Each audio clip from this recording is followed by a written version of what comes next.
Puspita Raja Herbal, salam sehat alami. 97.8 FM si Puspita Raja Herbal dengan Herbal Membangun Negeri. Salam dari Bapak Hasan Sabila. Semoga jenengan sehat selalu. Assalamualaikum warahmatullahi wabarakatuh.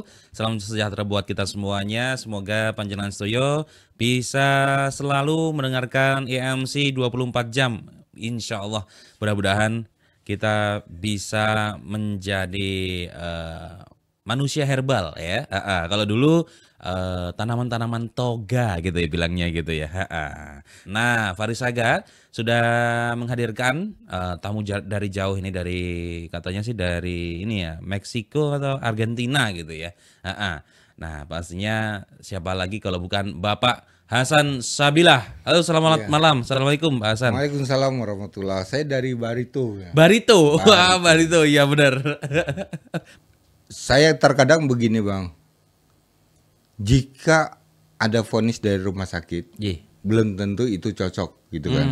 Walaupun saya sudah dibawakan datanya. Karena begini, setiap menganalisa penyakit itu pasti akan disimpulkan dengan rumus penyakitnya, anatominya, berdasarkan kekuatan pikiran dan pengalaman plus ilmu yang dimiliki.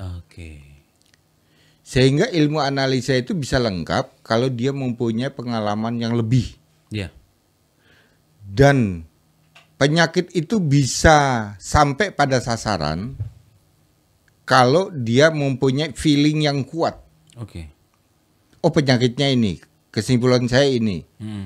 Nah, kalau feelingnya kuat, maka banyaklah orang yang sembuh. Itu yang saya lakukan seperti itu. Berarti feeling. Ya, jadi betul. Jadi kalau mungkin Bang Faris mungkin di rumah sakit A dikatakan mungkin asma, di rumah sakit B ternyata asam lambung, di rumah sakit C katanya gejala jantung, beda-beda. Gitu. Berdasarkan ilmu yang dimiliki dia dan pengalaman, gitu kan. Benar. Sehingga mereka membaca dari data, bisa data foto atau darah, ya datanya dari hasil darah itu yang diambil. Kemudian saya datanya adalah melihat dari telapak tangan.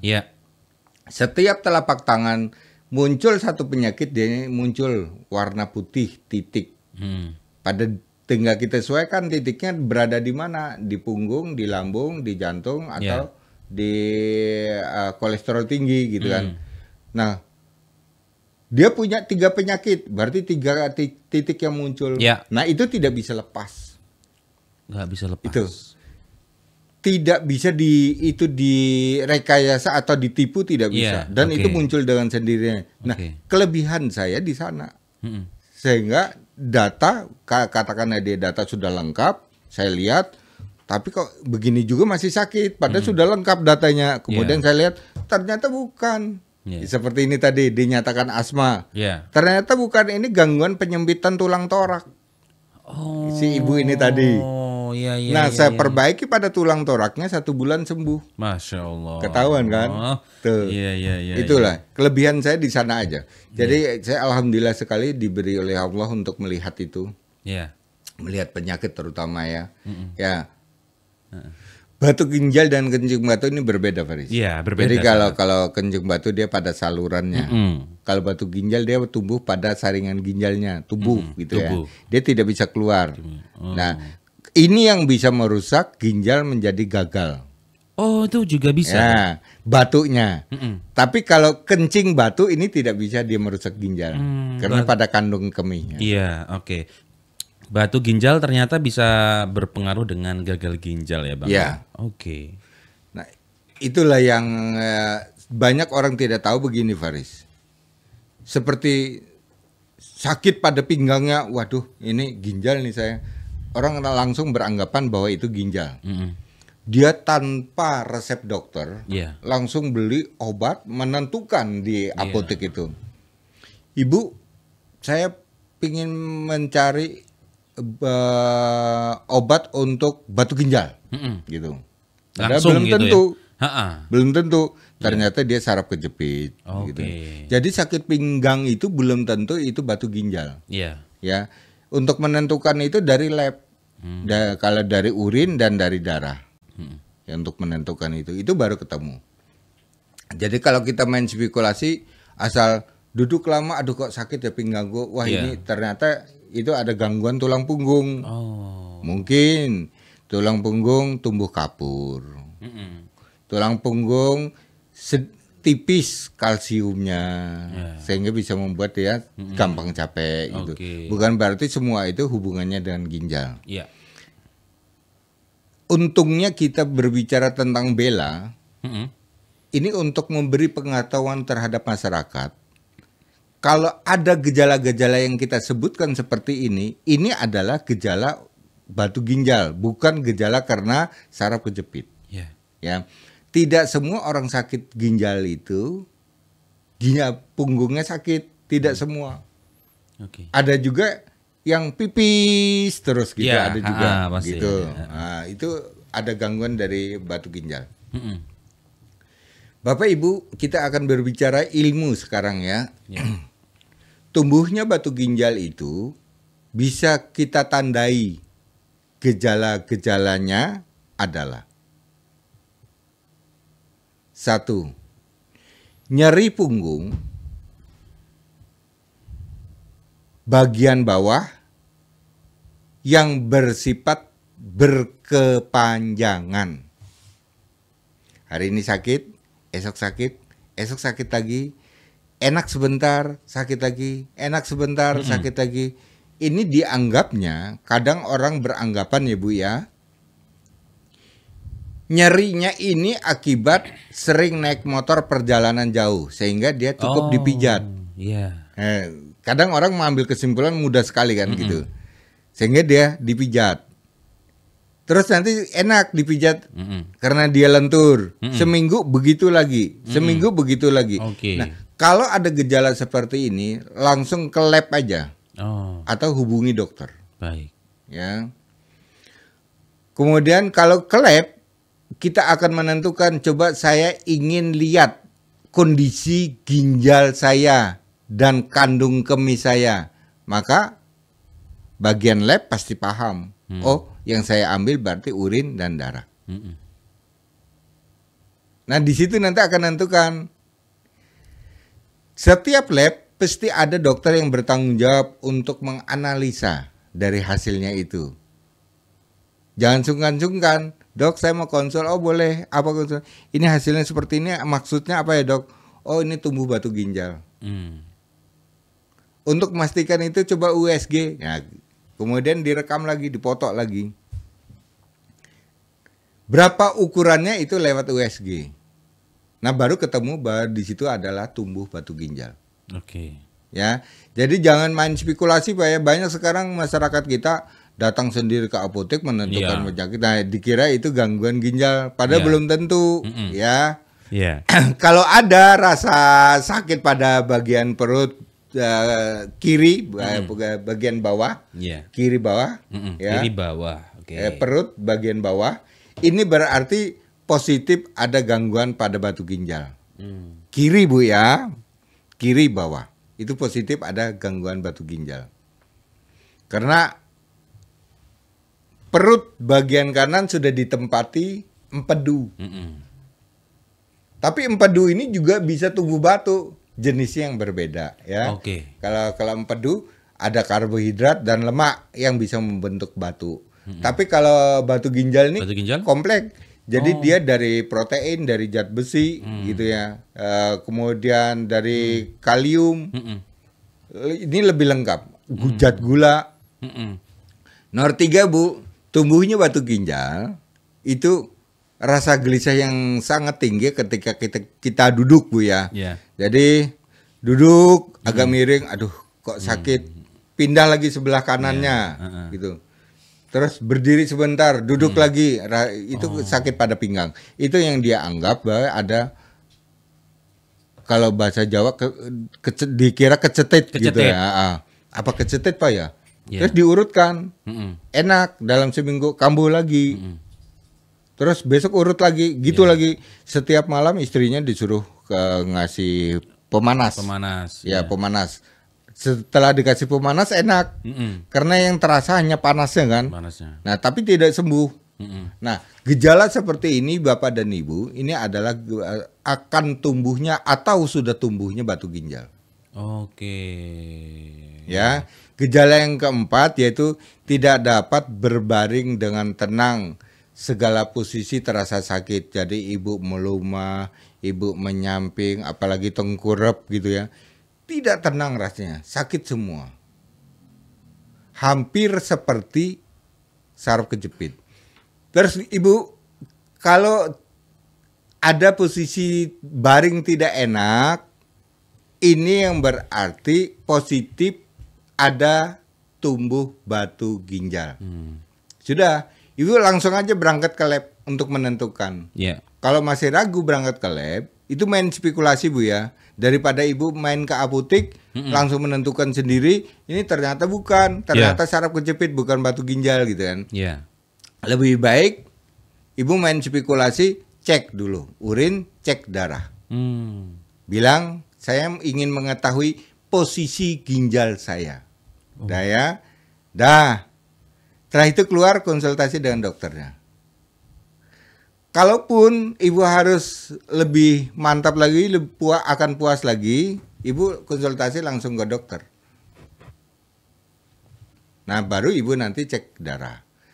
Tanpa diperintah dokter untuk cek darah, ibu sendiri. Dokter nggak nyuruh kok, ibu sendiri. Karena yang merasakan sakit kan ibu. Jadi walaupun dokter tidak menyuruh, ibu berangkat sendiri, akan mengetahui. Nah, hasilnya itu bisa ibu bawa ke Bang AS, nanti Bang AS yang baca hasil labnya ya. Sakitnya apa? Nanti kita lihat di sana. Terus yang kelima ada rasa mual Bu. Sering mual, dikira kembung. Ya, kenapa mual? Karena ginjal itu posisinya masuk di kelenjar ikat pencernaan. Ada lambung, ada pankreas, ada limpa, dan ada ginjal.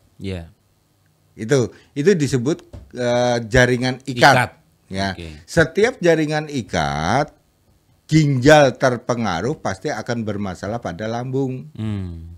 Maka hubungannya dengan mual. Yang keenam adalah lebih sering membuang air kecil. Volume urinnya sedikit tapi. Berarti kayak anyang-anyangan gitu. Kayak anyang-anyangan. Nah, kadang orang beranggapan ini adalah diabetes. Gitu. Apakah aku diabetes? Terus dia menghentikan semua minum manis. Kadang orang ambil kesimpulan gitu ya. Dia tidak mau periksa, menghentikan semua minum manis. Ternyata masih begitu juga. Baru dia bingung, baru dia konsultasi. Ternyata ditemukan di situ ada batu ginjal. Nah, sedikit pipis, tunggu. Nanti 1 jam begitu lagi, 1 jam begitu lagi, sehingga akan mengganggu ketenangan dia. Iya, benar. Betul. Nah, kemudian yang ketujuh adalah sakit saat buang buang air kecil. Ya, saat dia sakit sekali, merasa ada nyerinya, ada panasnya gitu di saat buang air kecil. Kenapa? Berarti ada tekanan saraf ginjal oleh batu tersebut. Nah, rasa sakit pada mengeluarkan rasa reaksi panas ini berarti sudah mengganggu saraf. Saraf panas ginjal. Itu ya. Panas. Nah, bedanya Ibu, kalau ini terjadi pada saraf kejepit, pipis biasa lancar, ya. Pinggang sama sakitnya, tapi dia saraf kejepit mengeluarkan reaksi panas, kesemutan, geringinan, dan gedibel. Tapi kalau batu ginjal tidak. Gitu bedanya itu. Tapi sama-sama sakit di pinggang. Tapi bedanya dengan diabetes gimana Bang? Kalau diabetes itu neuropati, artinya penumpukan gula pada saraf. Apakah gedibel juga atau gimana? Kalau diabetes, gedibelnya dia lebih mati rasa. Kalau saraf kejepit, gedibelnya dia panas seperti terbakar. Gitu saraf kejepit. Itu bedanya itu Bu ya. Maka kenapa Bang HS memahami tentang itu? Karena Bang HS mempelajari setiap penyakit demi penyakit sehingga Bang HS sangat hafal sekali dengan penyakit itu, ya, sehingga orang yang ditangani puas. Oh, ini sakitnya ini, tangani sekali sembuh, tangani 2 kali sembuh, ya. Jadi sebagai pengobat janganlah kita akan tidak tahu tentang penyakitnya. Kalau sudah tidak tahu tentang penyakitnya berarti kan obatnya juga tidak tahu, tidak tahu penyakitnya, mau dikasih obat apa. Nanti konsultasi kedua, ini belum saatnya sembuh. Allah belum ikut campur untuk menangani ini. Saatnya nanti Allah akan menjawab, waduh, Gusti Allah digawa-gawa kan gitu ya. Itu. Kan banyak yang begitu ya. Banyak. Belum waktunya menyerah, belum waktunya tawakal, harusnya masih ikhtiar, sudah diajak untuk tawakal. Nah, ini kan ya, itu. Artinya di sini sakit itu kan orangnya. Sembuh itu kan si pengobatnya. Pengobat dikasih ilmu untuk menyembuhkan hamba Allah yang sedang sakit, berarti kita dipacu untuk berpikir. Jangan diserahkan pada yang sakit. Oh, ini belum saatnya untuk sembuh. Jangan dong, kasihan dia. Kita jadi si pengobat, apa yang harus saya lakukan? Kok ini belum sembuh-sembuh? Kita salahkan diri kita. Jangan salahkan si pasien. Gitu ya. Ada lagi yang ceroboh lagi. Ini nggak bisa sembuh sampai seumur hidup. Ya namanya orang mati ya sudah selesai lah penyakitnya. Kan gitu. Kan begitu ya Barisa. Seumur hidup gitu kan. Orang mati kan selesai dah. Iya, gimana? Nah, tanggung jawab dia selama di dunia nih untuk menyembuhkan apa gitu. Nah, inilah diuji keilmuan kita. Itulah Bang AS paling takut.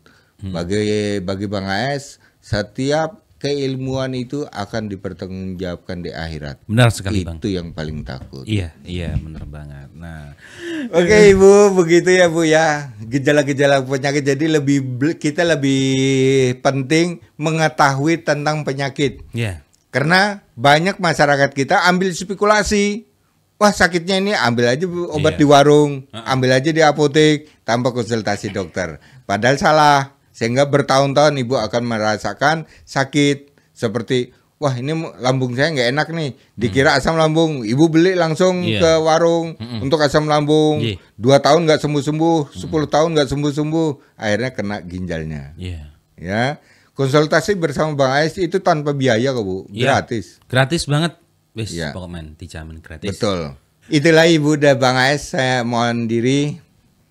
Bersama Bang AS kita pasti akan sehat. Salam sehat alami. Terima kasih. Terima kasih Bapak Hasan Sabila atas naungan dari herbalnya dan juga pastinya ilmu-ilmu yang diberikan dan juga pasti kita bisa terbebas dari segala macam penyakit ya. Di Bella belajar gejala-gejala penyakit bisa kita manfaatkan untuk lebih waspada dan juga lebih sigap ya, lebih cepat untuk penanganan dari masalah-masalah gagal ginjal atau batu ginjal atau segala macam tentang ginjal atau mungkin juga penyakit-penyakit yang lain. Nah, ini untuk Panjenengan Sedaya untuk tumbuhnya batu ginjal ya. Ini Faris akan mereview sedikit bahwa yang pertama adalah nyeri punggung bagian bawah yang bersifat berkepanjangan ya. Terus juga yang kedua sakit perut bagian samping bawah. Yang ketiga, gelisah saat duduk karena tidak bisa enak gitu ya. Dan yang keempat yaitu tidak dapat berbaring ya, dengan tenang. Jadi posisinya kerasa sakit ya, mau ke sini, ke kanan, ke kiri, susah ya. Atau berbaring juga susah ya. Nah, ini untuk yang selanjutnya yaitu mual. Mual juga ternyata ada hubungannya loh ya, tentang tumbuhnya batu ginjal. Dan selanjutnya yaitu lebih sering membuang air kecil ya dengan volume urinnya sedikit ya. Dan yang terakhir ya, ini adalah sakit saat buang air kecil. Terkesan panas juga ya. Mudah-mudahan ini bisa bermanfaat untuk panjenengan bisa mengoreksi apa yang ada di dalam tubuh jenengan, apa yang terjadi pada tubuh jenengan dan juga keluarga Anda. Terima kasih. Salam dari kita semuanya yang ada di Jalan Perintis Kemerdekaan nomor 8 Yogyakarta, EMC Puspita Raja Herbal. Pokoknya yang ada di TikTok, ada di YouTube, semuanya semoga bisa bermanfaat untuk semuanya. EMC Puspita Raja Herbal, kami tidak kemana-mana tapi ada di mana-mana. Sampai jumpa, wassalamualaikum warahmatullahi wabarakatuh. Puspita Raja Herbal, kami tidak kemana-mana tapi ada di mana-mana.